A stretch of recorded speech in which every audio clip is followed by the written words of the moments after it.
Hi everyone, this is Emily Leiphart from Art from the Heart. Welcome to another Too Many Cards video. Clearly Besotted is our generous sponsor, and we're featuring the adorable and clever That's Genius and Bookworm stamp sets and their coordinating dies. I have always loved books and reading, so these were a clear choice. I love these nerdy animals who are so into their books, but my absolute favorite part of these stamp sets are the sentiments. I love sentiments that combine scripted and classic fonts, plus these are perfectly sized. They're not too big or small and work well on both clean and simple or busy cards. A lot of the sentiments are snarky, which is perfect for me, but others are very classic and will work well for graduation and encouragement cards for kids. Bookshelves are also perfect settings, and I love all the little accessories you can mix and match into the scenes. I love versatility, and these are definitely versatile. The first thing I'm going to do is stamp out a few of the images that I'll be using on my two cards. Normally, I'll stamp out more images than I need, but this time I actually had two specific scenes in mind.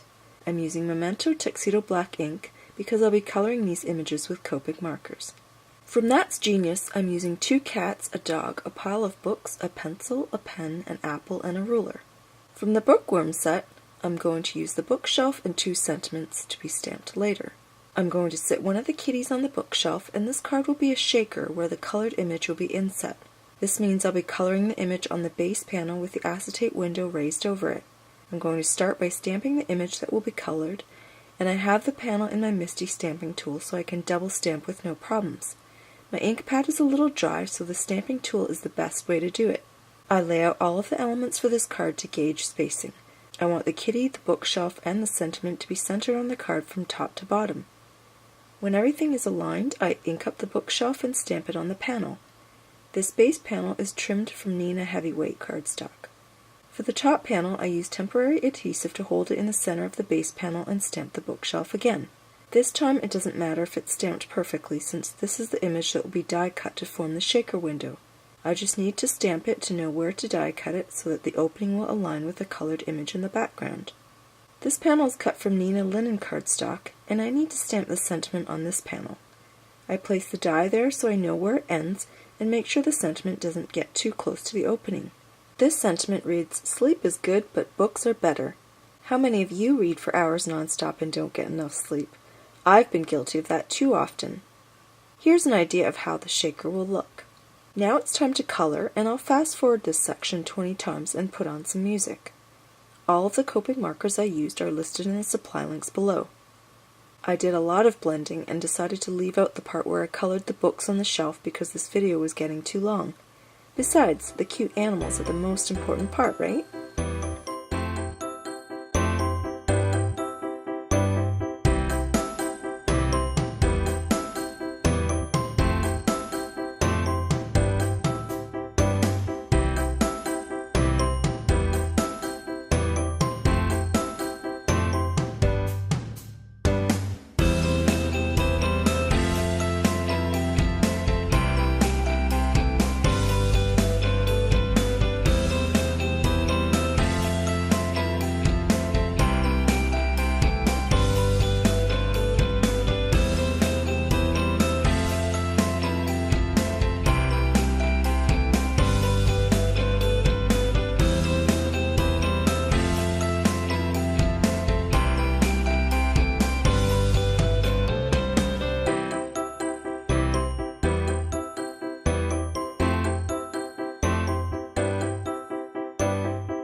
When all the images are colored, I die cut them and start assembling my cards. Aren't they the cutest? It's so satisfying to see all the colored images grouped together like this. I use a tape runner to adhere the base panel to the card base. Then I place the top panel over the colored image. When I place the top panel over the colored image, I decide that I want a black mat between the two layers. I cut a frame and adhere it to the back of the front panel. I removed the center of the mat because it would cover up the colored image. After adhering the front panel to the black frame, I apply score tape and adhere acetate to the back of the panel. Then I apply foam tape to raise the panel and form the walls that will house the sequins. I add foam tape as close to the image as possible to confine the sequins to the smallest area possible. This way I don't have to fill an entire card with sequins and they move around in a smaller space. I add sparkly crystal stars and adhere the top panel to the base. The last thing I need to do is adhere the kitty with a couple of giant glue dots and this card is done. It's simple but really special with the shaker element. For my second card, I wanted to use the same matte element but with red to highlight the other two red elements on that card, namely the apple and book. Even though I didn't have to cut out the center of this particular mat, I did it to save cardstock and also keep the card light since it has additional layers. After arrange my scene and place the sentiment, I decide that I want to dry emboss a wood grain into the bottom third of the panel to create a floor. This will essentially anchor the animals. Other ways to do this would be to sponge a shadow beneath the animals, or cut out a piece of contrasting cardstock or patterned paper and adhere it. I opted for texture instead. Before adhering this panel to the red frame, I'm going to stamp the sentiment.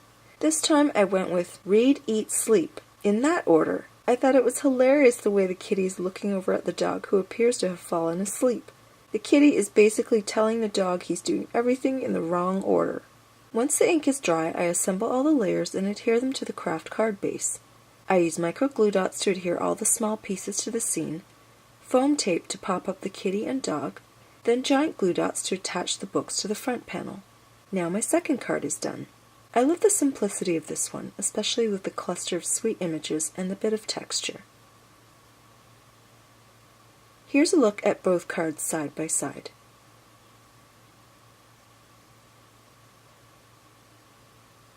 Be sure to leave a comment here and on Kaylin's YouTube channel for your chance to win 25 British pounds to shop at Clearly Besotted. Comments will close on March 22nd, 2019, and the winner will be announced before our next Too Many Cards videos go live. Please check back to see if you've won. Thanks so much for watching!